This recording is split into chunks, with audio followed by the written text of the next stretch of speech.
est-ce que vous vous rappelez pourquoi toutes ces manifestations dans le monde ont commencé avec George Floyd, avec I can't breathe, je peux pas respirer, puis on a commencé à manifester en anglais en France, etc., etc.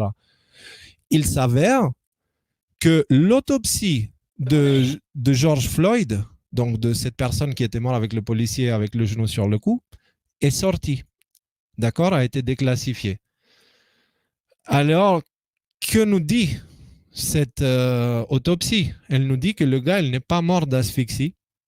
D'accord? J'ai regardé les vidéos moi-même parce qu'il y a les vidéos des policiers qui durent 1 heure avec les caméras qu'ils avaient sur eux. J'ai vu.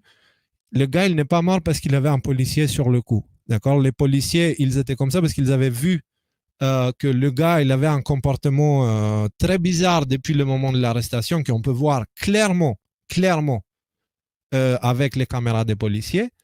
Et l'autopsie, elle indique que ce gars-là, il aurait fait une overdose d'une drogue, un fentanyl ou je ne sais pas ce que c'est.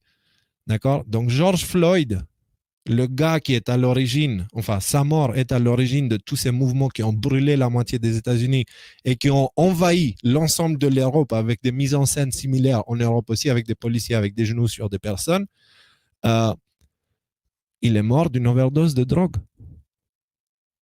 Est-ce que vous vous rendez compte de la manipulation, s'il vous plaît? C'est quand on parle qu'on cherche à tourner le monde contre la police, il y a une raison bien spécifique. Donc, récemment, nous avons eu, bref, pour revenir à ça, concrètement, Black Lives Matter, toutes les manifestations avec les antifas et tout ça, ça a été fait sur une raison, une fausse raison, qui a été fortement plutôt avancée par les médias de masse, qui sont là pour manipuler et pour tourner les gens les uns contre les autres, d'accord? Et on a eu ce chaos international basé sur une fausse histoire. Est-ce que vous comprenez? Donc, gardez ça en tête et rappelez-vous aussi de la vidéo précédente qu'on a parlé. Et maintenant, on va aller aborder un autre article qui est l'histoire de Jacob Blake. Donc, c'est le gars sur qui on a tiré sur le dos ces derniers temps et que ça a relancé un petit peu toutes ces histoires de Black Lives Matter et tout ça. Bizarrement, le monde a décidé d'être honnête et de décrire un petit peu ce qui s'est passé. Donc, Jacob Blake, c'est le gars qui a reçu les 7 coups de balle sur le dos. Ce que l'on sait sur les événements qui ont précédé les tirs de la police, les enquêteurs ont retrouvé un couteau sur le plancher de son véhicule et ont dévoilé le nom du policier ayant tiré 7 fois dans le dos de cet homme de 29 ans. Le jeune Afro-Américain Jacob Blake, grièvement blessé dans une nouvelle bavure policière. Alors, si vous voulez comprendre toute la situation, il y a une dame qui a appelé la police pour dire, écoutez, il y a cette personne qui a pris les clés de ma voiture et qui me menace, etc. Donc, la police est allée pour intervenir.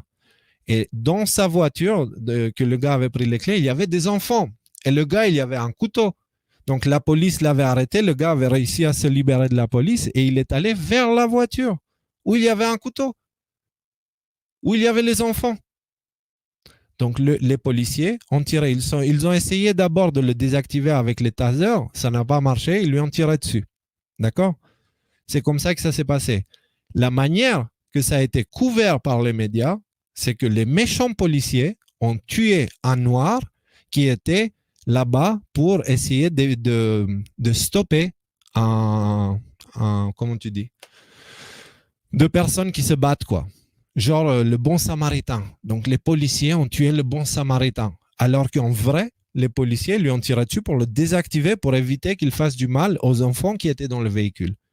Bien sûr, ça, ils ont oublié de le dire au monde, mais c'est pas grave.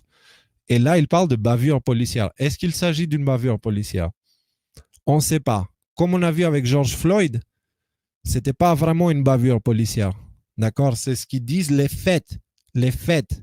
On oublie, on n'en a rien à foutre de ce que pensent les journalistes. Parce que c'est des journalistes. Ce sont des perroquets intellectuels. D'accord? Donc, et d'ailleurs, si vous voulez bien, juste un petit clin d'œil aux médias français et internationaux. Là, c'est la famille de Blake. La famille du mec à qui on a tiré sur le dos, qui sont pro-Trump. Ils disent, j'ai du respect pour le président Trump et j'ai confiance en la police. Ce sont les parents de la personne qui s'est fait tirer dessus. Parce que cette personne qui s'est fait tirer dessus, il avait un dossier judiciaire énorme. Et les médias, ils le présentent comme le gentil gars qui est... Les gars, il y a une volonté évidente de tourner les gens contre la police. Et on va regarder un dernier petit truc pour voir. Family demands answers. Je vais vous traduire. CNN's Omar Jimenez is on the ground for us in Kenosha. Voilà. Christine, Laura. Est-ce que on va rigoler. On va rigoler parce que là, c'est... Si vous ne parlez pas anglais, vous ne pouvez pas comprendre pourquoi cette image est très drôle. Donc, ici, il y a marqué enflammé, mais globalement, des protestations pacifiques après la bavure policière. Et regardez l'image derrière, globalement pacifique. Le mec, il est là, et ils disent globalement pacifique. Et ils ont ajouté le mot enflammé aussi au cas où. Mais, donc c'est enflammé, mais c'est globalement pacifique. Et ces manifestations, elles ont eu lieu pour Jacob Blake, le gars qui a reçu les 7 balles. Le gars duquel les parents, ils disent qu'ils sont pro-Trump et qu'ils font confiance à la police. Les médias, ils font ça. Donc, on va aborder quelque chose là. On va aborder quelque chose. Là, on sait, nous tous, qu'il y a des enfants à sauver dans le monde, qu'il y a des criminels à mettre en prison, il y a tout cela qu'il faut absolument arrêter et les foutre en prison, voire les éliminer complètement. Si on se tourne contre la police, qui est-ce qui va faire ce travail? Qui est-ce qui va protéger les enfants? Juste, je pose la question comme ça. Qui est-ce qui va protéger les enfants? Qui est-ce qui va arrêter ces criminels? Qui est-ce qui va arrêter tous ces pédophiles malades qui sont en train de commettre des atrocités sur des milliers d'enfants? Qui va faire ça? Les amis, rendez-vous bien compte, l'objectif de l'État profond, c'est de détruire les États, de détruire le système. Pourquoi? Parce que eux, ils ont le leur qui est déjà prêt. Et il est en attente. Il attend quoi? Il attend que notre système s'écroule. Et ils sont en train de tout faire pour l'écrouler.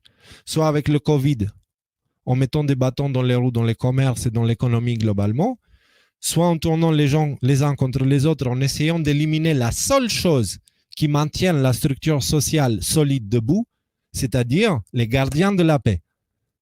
Que ce soit la police, la gendarmerie et toutes les forces qui font en sorte à ce que ce système tient, okay, eux, ils veulent le supprimer. Donc, ils veulent nous tourner contre la police parce que la police, c'est un obstacle pour eux. Et ils ne veulent pas le faire eux-mêmes parce que ils vont réveiller la colère du monde. Donc, ils essaient de nous tourner, nous, contre la police. On a assez vu de manipulations comme ça. Et si vous n'avez pas encore compris que c'est le cas, je ne sais pas quoi faire d'autre, en fait. Moi, je ne peux pas faire plus que vous apporter les faits. Et les faits sont ceux que je viens de décrire là. Donc, formez votre opinion basée sur les faits, pas sur ce que moi je dis, mais pas sur ce que les médias disent non plus. D'accord? Et les faits, en ce moment, ils sont clairs. Il y a une volonté de nous tourner contre la police. Point.